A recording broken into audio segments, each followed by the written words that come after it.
Okay, let's try this again. My second time shooting this, so here we go. What's going on, guys? Thank you for tuning back into my channel. My name is Akeem. I go by the Royal Tradesman.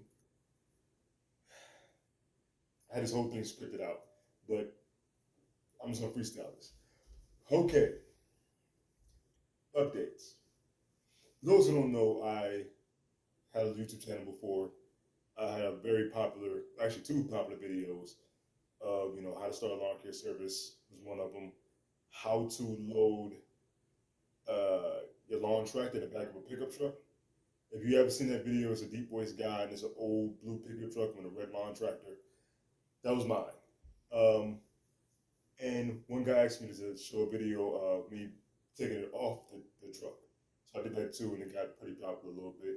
So I had those videos on YouTube for a minute, and unfortunately, I tried new things that took it down. Probably shouldn't have, but whatever. All right, so the reason why I made those videos and even this channel itself is because I wanted to show people how to start a service-based business, whether it's lawn care, whether it's um, junk removal, pressure washing, carpet cleaning, deodorization, which odor removal is a business in itself, which I'm getting into. I've learned the ins and outs of that one, as well as I just recently got certified like a week or two ago, about a good 3 weeks ago to a month. I got certified, so I am a certified ozone technician. Um, but yeah, I wanted to basically, if I can save you guys the trail, the tribulation, the errors, the mistakes, the ups, the downs, all the mistakes that I made starting a business, I want to kind of show you guys how to avoid those shortcomings, avoid those mistakes. Now, yes, you can learn from them. Yes, you're going to go through them yourself. So you can do about that part. You can't avoid mistakes. My mistakes may be a whole lot harder than your mistakes. Your mistakes may be way harder than mine. I don't know. Depends on you, depends on the business, depends on how you set it up. But basically, I started a service-based business, a lawn care service back in 2017. Went up slowly, do my mom's yard, do my sister's yard, ended up getting a client or two. So it started to scale a little bit. So from 2016, when I had the idea of it, I legalized in 2017, and it kind of grew from there. Year or two go by, I end up getting a property management company contract with them. So I'm riding a good high. I'm getting jobs from them. At the time, I had like 20 something lawn care clients. So I had enough to like keep me going. I was thinking about, hey, with this stuff, I can leave my job. Everything was planned out. But unfortunately, and this is one thing business will teach you: check your ego. My ego got a little too big for myself, and I messed up. Um, Property management company gave me a job that all I was really responsible for doing is pressure washing some stuff off the house, as well as cutting the overgrown grass. The lawn was just grown. I knocked all that stuff out. So that's really all I was responsible for. I'm trying to act like I got stuff in my, I do have like, stuff in my locks, but that's not important. So yeah, did the yard, clean the yard up, and as the lady was letting me know, like, hey, we need some cleaning services done on this one. Um, we need some painting service on the inside. The whole spiel. So I had a friend of mine who did painting, him and a friend of his. Um, so I bid for the contract thinking, I'm gonna help put them on, help them eat, which if you can, do it. But make sure your ducks are in order and make sure their ducks are in order before you do that. Because of some mistakes that was made that I should have foreseen, but I didn't.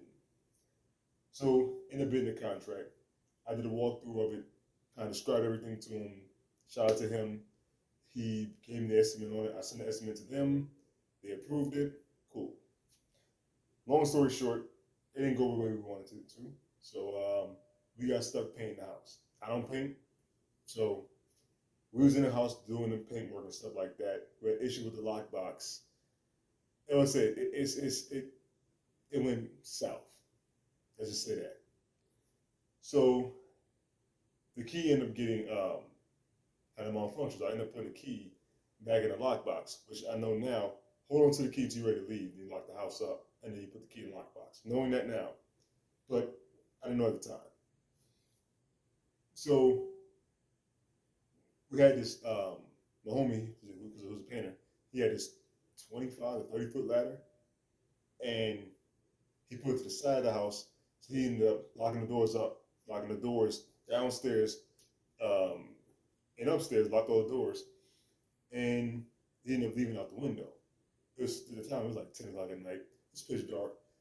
They couldn't see us. No one could see anything we was doing when we was leaving out the house. So that one window was open. Fast forward, 2 weeks go by.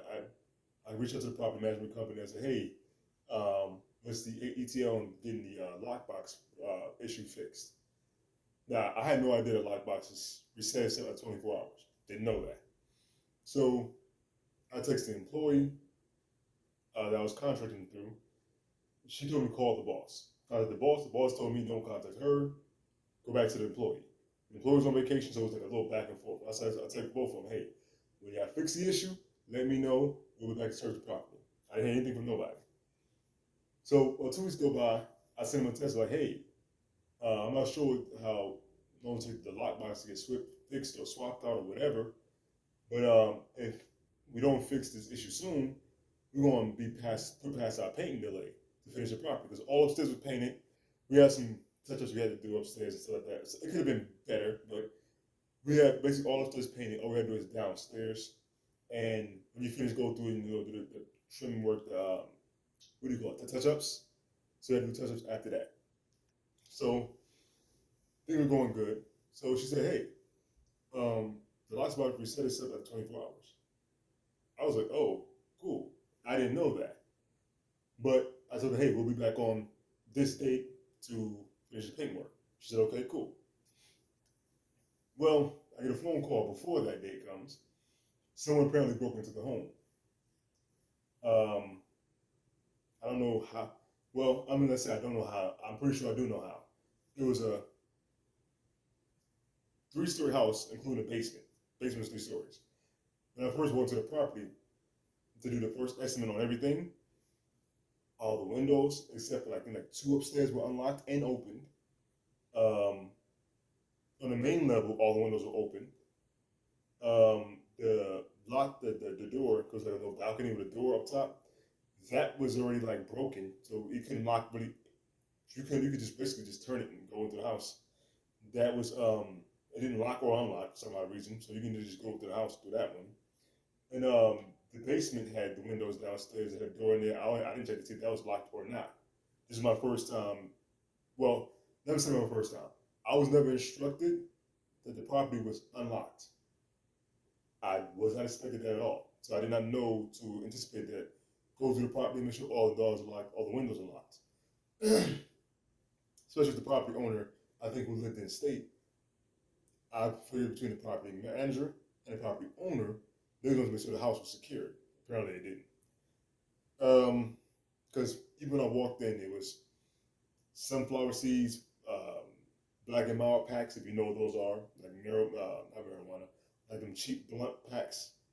There was those, it was clothes, it was shoes, it was sodas, it was like sunflower seeds were everywhere. So it was a mess in the house. So unbeknown to me, some of the windows and doors in the house was still unlocked.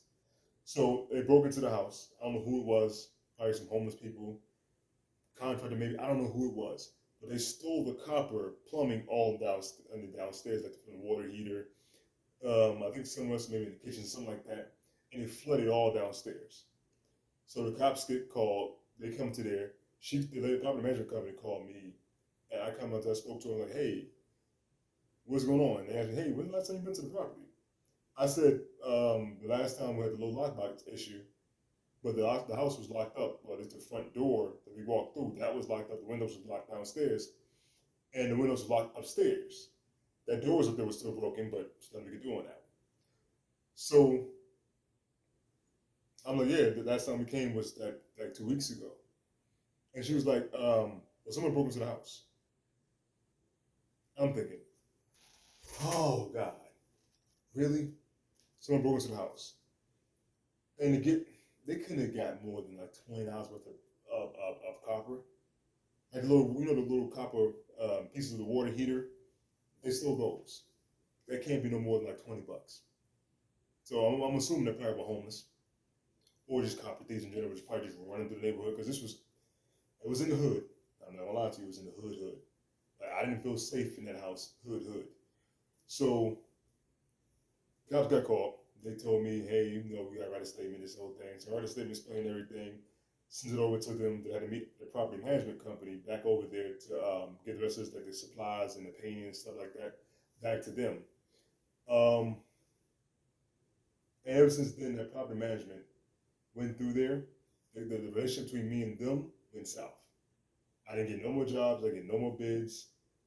Even the jobs the service that we offer, other companies were coming in doing those jobs on jobs that we already had. I had a lawn care job for I think a few properties that I still maintain. They had other guys doing junk removal there. When we was a junk removal company ourselves, so the relationship with that one went bad. Um, that part was a mess up. But here's the bigger part I regret more. One of the ladies that I was working with through the property management company, my direct contact, she had a friend that she was trying to hook me up with as far as doing an HOA for a neighborhood. The HOA in the neighborhood had roughly, I would say, 200 homes, easy. Now, I don't know how much they would approve the bid for. I don't know how you actually even structure out pricing the HOA. I'm assuming maybe like $30, $40 a yard or something like that. I had no idea how to price it. But to do running some math that I actually did, that was easily would have been a six-figure contract. And I was like 23, 24 years old at the time. So I blew because of that one job that I should not have taken at all. Because the property management company, not the property management company, the property owner, the guy who owns the house, of course, he tried to paint it as we broke in and stole the copper pieces, which made no sense. The same copper pieces that you got that's still the water heater, I can literally go to Home Depot or Lowe's and get it for like $20. And secondly, I'm gonna sit up here and jeopardize all the potential business I have with this property management company for $20 in copper. Come on, that didn't make any type of sense. But all this could have been prevented because he had an alarm system on the house. But because he didn't want to pay the $20 or $30 a month to keep the house secure, he inactivated it. So when I brought the stuff back to the home, of course, now he activated it. So all this could have been prevented for just $30 a month with an ADT company, whoever you chose. But unfortunately, I'm not going to blame him. I'm not going to blame anybody else. I shouldn't have did the job in the first place. It was not my area of expertise. I'm not a painter. I'm not a cleaning company. I do certain jobs, and I learned how to listen. One, check your ego. Do not let your ego get bigger than it actually is. I let my ego, I was 23, 24, had my own business. And the little lockbox thing, you put the little combination in, you call the number. You had the call number, and you had to basically put like a code in or something like that, and they gave you the name of who your business. And they said my name and my business, and they gave me a code. So I put the little code in, everything was good. It was a good feeling for my first business until I failed, and then that was a horrible feeling. So at that point, I'm talking about, I just wanted to quit. I wanted to quit. Uh, started letting some of my clients go. I didn't really care about them. If they lived too far, I dropped them. If they had too much dog waste in the yard, because dog poop is a bad issue in lawn care, I dropped them. If I had any type of issues, they had clutter in the yard, I dropped them. So I went from like 25 yards down to about like 6. And that's when I realized, hold on, what are you doing? So I kind of grabbed that rope because it was just sliding through my hand. I'm letting everything go. So I grabbed that rope real quick to make sure that I can secure this. Like, bro, don't give up. You have to just kind of focus on what you want to do, improve the things. And that was a lesson that I learned. So check your ego. One.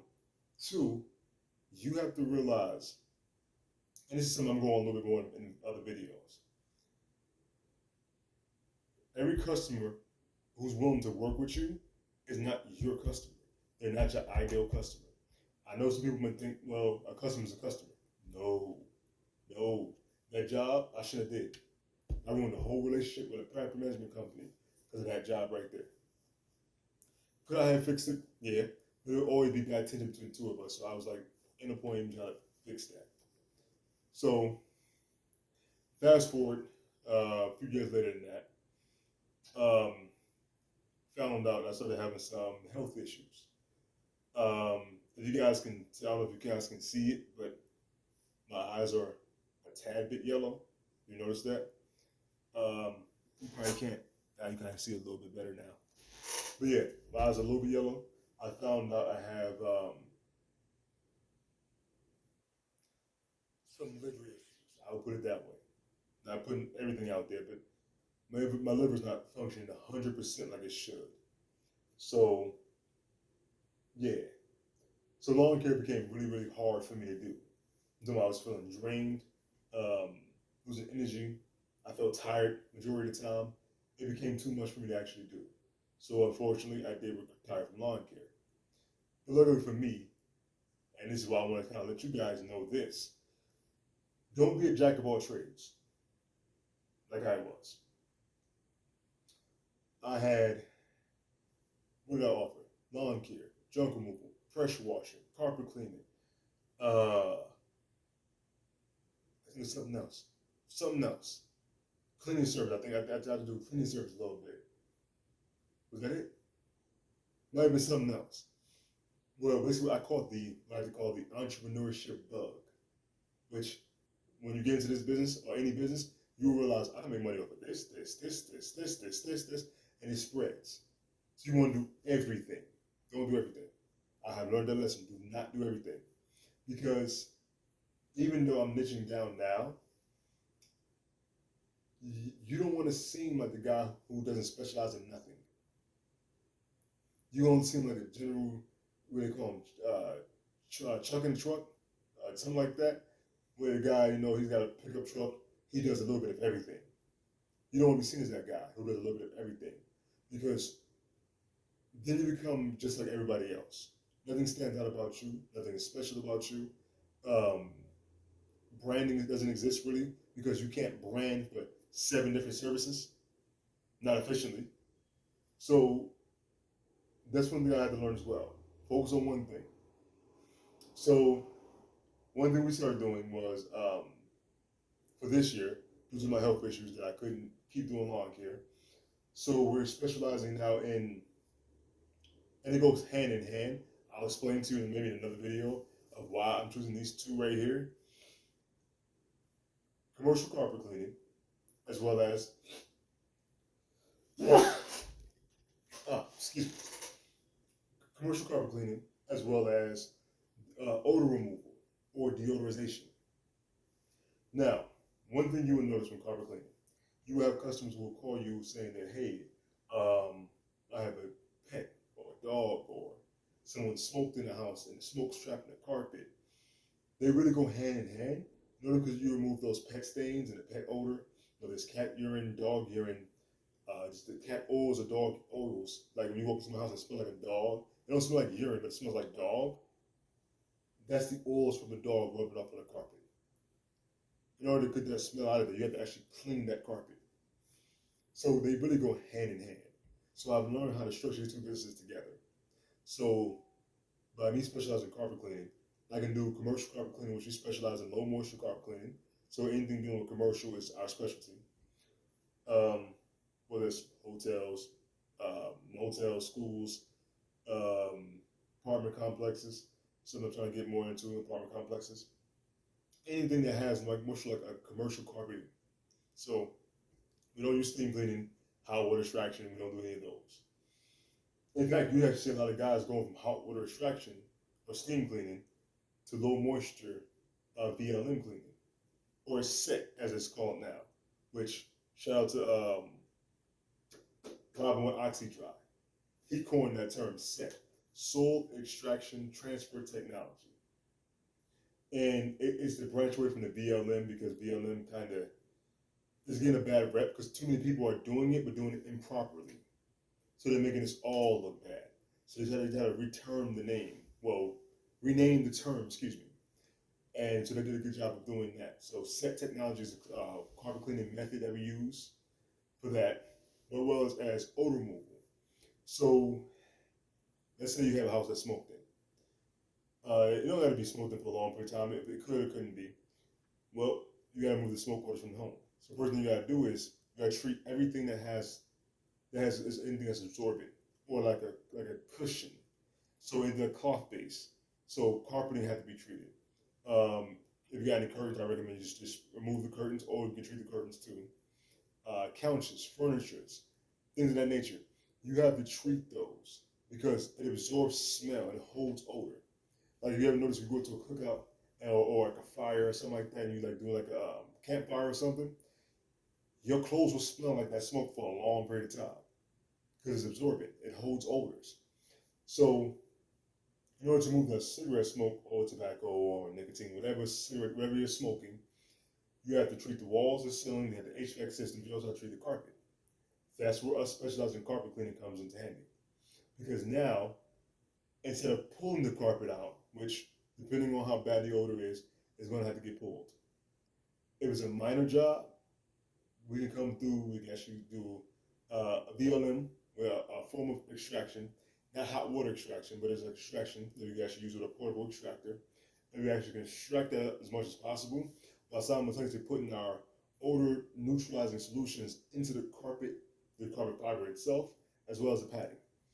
I need to do a better job of, well, actually, I probably need to back this up a little bit because I move my hands, you pass and block my face off. But work with me.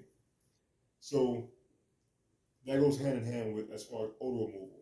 So that's why we're using that as our service for 2024 and this point on.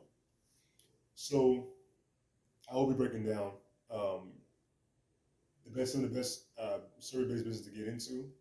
If you're starting off with lawn care, pressure washing, junk removal, carpet cleaning, I have a pretty good base knowledge of how to get started. Let's make that clear. I can't teach you how to make six figures. I can't teach you how to run 5 trucks. I can't teach you how to have employees. I haven't got nowhere near that far. But if you're new to it and you want to start out, I have a good wealth of knowledge that I can teach you to help you actually learn things without having to learn through trial and error like I had to learn. So I'll be sharing that information to you. In fact, I probably put a picture up on my Instagram. I need to actually do that. Um, I told my nephew, shout out to him. Um, I almost call him my nickname. I always call him, but I'm not gonna do that because I'm not gonna embarrass him. But yeah, he can't even call him little no more. He's almost 14. And I'm 6'1". He's 6'4". He's almost 14. He's 6'4". So yeah, that's weird. That's weird. It, I'm going on a tangent there. Yeah, I just taught him how to cut grass for the first time. He did a pretty good job. I'm talking about way better than I ever has cut grass when I first started. Because when I first cut grass, I cut it. It ain't look pretty, but I cut it. So, and of course, I think he had a pretty good teacher. I could teach him the ins and outs, things that I didn't know at the time. So I want to make sure that I can teach him better. So actually, the next video I'm thinking about setting up a camera and showing you guys how to actually cut grass. And see how that works out.